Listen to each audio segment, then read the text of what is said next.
Ini buku dari Penerapan Pembelajaran pada Anak dari Dr. Poni Setiawan. Nah, buku ini dieditori oleh Dr. Yufianti dan Dr. Theodorus Immanuel Setiawan. Nah, Pak, oleh PT Indeks Jakarta pada tahun 2008 nih sih.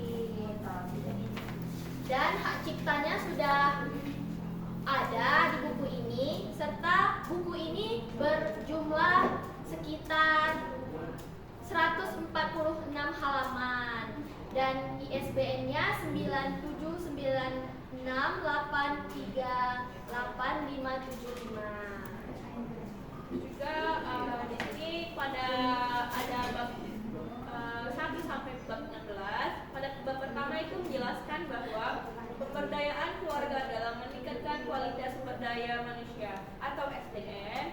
Bab kedua ada menjaga keseimbangan sebagai wanita karir dan sebagai ibu rumah tangga. Bab 3 membina hubungan harmonis dalam keluarga. Bab 4 ada disiplin dalam keluarga dan sukses dalam karir. Dan bab 5 ada menjaga kelangsungan pernikahan. Bab 6 ada tumbuh kembang anak dipandang dari segi perkembangan dan pendidikan. Bab 7 ada pendidikan dan sosialisasi anak dalam keluarga dan membangun sumber daya manusia SDM yang berkualitas. Bab 8 ada peran orang tua dalam pendidikan prasekolah. Bab 9 ada peranan lembaga pendidikan non formal dalam pembentukan pribadi anak. Bab 10 ada lingkungan keluarga dan motivasi belajar. Bab 11 ada cara efektif mendidik anak dan mendisiplin anak. Bab 12 ada masalah orang tua dan remaja dalam mengembangkan kehidupan mental sehat di dalam keluarga. Bab 13 ada peran orang tua dalam pencegahan melakukan salah dan penelantaran anak. Bab 14 ada pengaruh film terhadap pembentukan watak dan pribadi. Bab 15 ada kenakalan remaja dan manajemen pendidikan. Bab terakhir ada bab 16 ada peran serta orang tua dalam upaya pencegahan dan penanggulangan narkotika.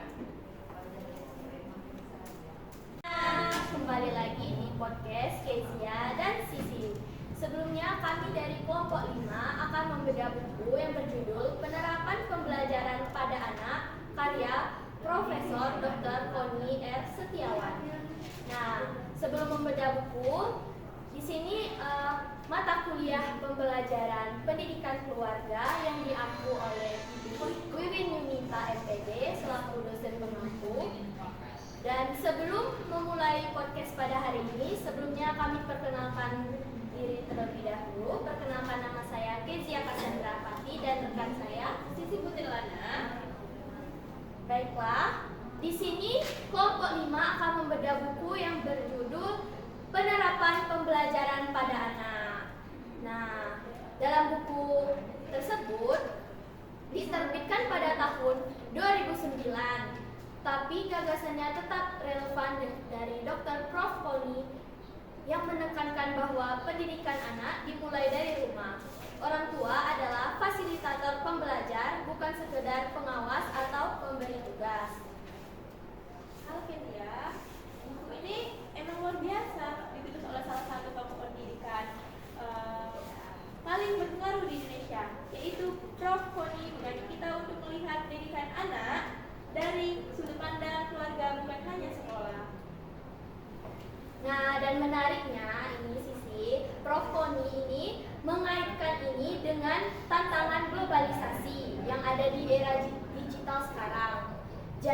anak-anak yang terpapar informasi dari berbagai sumber dapat menerapkan pendidikan di rumah yang adaptif, reflektif, dan berbasis nilai. Beliau juga menekankan pentingnya komunikasi dua arah. Anak bukan objek tapi subjek, tetapi ini sangat penting untuk membangun rasa percaya diri dan kemandirian anak. Waduh, keren banget nih. Kalau kita bicara kelebihan, menurut aku pribadi ya, buku ini sangat kuat dalam hal kesadaran pendidikan keluarga. Banyak buku pendidikan yang berfokus pada sekolah, tapi Profesor Koni mengangkat peran rumah sebagai pusat pembelajaran. Setuju. Terus juga gaya penulisan itu juga reflektif dan mudah dipahami, meskipun ditulis oleh akademis, bahasanya tidak terlalu teknis, cocok untuk orang tua, guru, bahkan mahasiswa pendidikan. Nah, dan juga buku ini memberi ruang untuk berpikir dan tidak menggurui, tapi mengajak pembaca merenung dan bertanya, sudahkah saya hadir sebagai pendidik rumah? Aku juga suka bagaimana buku ini mengangkat isu tentang lintas generasi. Juga Prof. Koni menyadari bahwa pola asuh itu berubah, dan beliau tidak memaksakan pendekatan lama tapi justru mendorong adaptasi. Nah, kalau kita bicarakan kekurangan, mungkin karena buku ini ditulis pada tahun 2009, belum banyak membahas aspek digital parenting secara spesifik ya. Terus juga, tapi justru itu bisa jadi kekuatan juga karena membuka orang atau ruang interpretasi dan penerapan sesuai dengan konteks masing-masing dan keluarga. Nah, selain itu, buku ini juga bersifat reflektif daripada praktis. Jadi, bagi pembaca yang mencari panduan langkah demi langkah, mungkin merasa kurang spesifik atau kurang konkret dalam membaca buku ya sih. Silakan.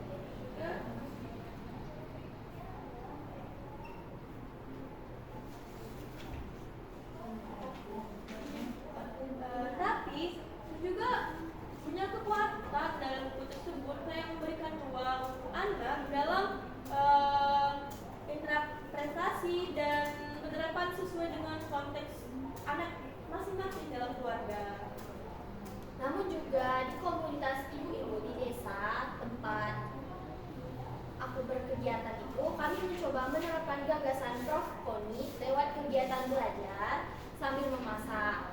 Anak-anak dibantu di dapur sambil belajar takaran, warna, tekstur. Itu sangat seru dan edukatif menurut saya. Terus juga waktu pandemi, aku bantu ponakan aku ya belajar. Kami juga bikin jadwal yang fleksibel seperti pagi baca buku, siang eksperimen kecil, sorenya diskusi, dan dia jadi lebih semangat dalam belajar karena merasa dihargai.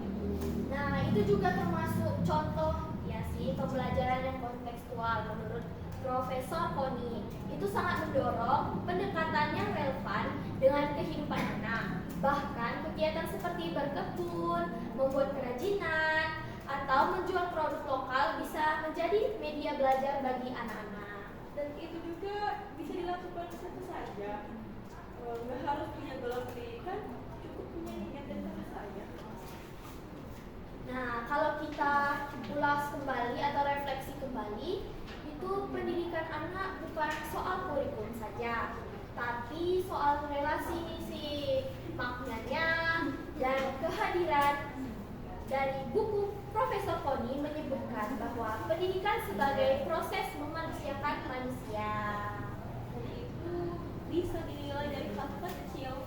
Yang penting konsisten dan penuh kasih sayang. Kita nggak harus jadi ahli pendidikan, cukup jadi orang dewasa yang peduli dan mau belajar bersama anak. Nah, pada buku halaman 10 juga menjelaskan untuk mengajak kita untuk tidak menyerah sepenuhnya pada pendidikan pada sekolah. Rumah adalah ruang belajar pertama dan utama bagi anak karena di situ anak bisa belajar di lingkungan sekitarnya nih sih. Juga terima kasih pada Prof. Koni atas warisan yang pemikiran yang sangat luar biasa, sehingga dibaca dan diterapkan oleh generasi pendidik berikutnya. Nah, betul banget nih sih. Apalagi setelah kita lihat kelebihan dari buku Profesor Dr. Poni Setiawan itu menjelaskan lengkap sekali tentang ada penerapan pembelajaran pada anak. Anak di situ bisa belajar di mana saja dan kapanpun. Kita bisa melihat contohnya seperti homeschooling kan sih. Nah, kalau di homeschooling itu anak belajar di rumah. Di situ kita bisa melihat anak bisa memilih gaya belajarnya seperti apa, dan juga dia bisa memilih medianya seperti apa. Di situ kita bisa lihat bahwa penerapan pembelajaran pada anak karya Dr. Profesor Poni itu sangat lengkap dan isi kelebihan dan kekurangannya sudah kita bahas dan kita ulas tadi kan sih. Juga bahwa pembelajaran anak itu juga mulai dari awal dia lahir atau golden age hingga dia dewasa itu pun berpengaruh dalam pembelajaran anak, karena anak itu butuh peran keluarga dalam belajar. Dan juga orang tua harus sadar bahwa pembelajaran anak itu sangat penting dan sangat dibutuhkan oleh anak. Ya, betul banget sih, penerapan pada pembelajaran anak itu sangat penting karena kita bisa lihat anak-anak zaman sekarang kan mainnya gadget terus. Nah, dengan penerapan pembelajaran pada anak, mungkin anak itu bisa mengatur waktunya dan juga bisa balance sekolah dan juga bermain. Juga bahwa kan di era sekarang itu juga tadi Kezia juga bahas tentang bahwa anak sekarang itu banyak bermain gadget. Terus juga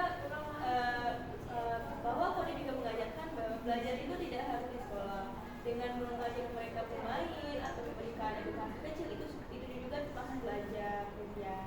Juga pada buku Poni ini banyak mengajarkan tentang banyak hal untuk kita dalam keluarga, bagaimana anak belajar dan juga bagaimana peran orang tua dalam rumah tangga. Nah, dan juga itu memiliki peran penting berarti ya orang tua di sana. Orang tua mengajak anaknya atau memberikan edukasi kepada anaknya. Ya, dan juga anak itu bisa melihat kan anak itu biasanya meniru kan. Nah, biasanya orang tua memberikan edukasi kepada anaknya dan anak juga kedepannya lebih baik, dan juga apalagi di era digital sekarang kan sih. Ya, mungkin terima kasih yang sudah mendengarkan episode kami. Semoga obrolan kita memberi inspirasi untuk menjadikan rumah sebagai ruang belajar yang hidup dan bermakna. Sampai jumpa di episode berikutnya. Jangan lupa pendidikan terbaik dimulai dari hati dan rumah. Bye.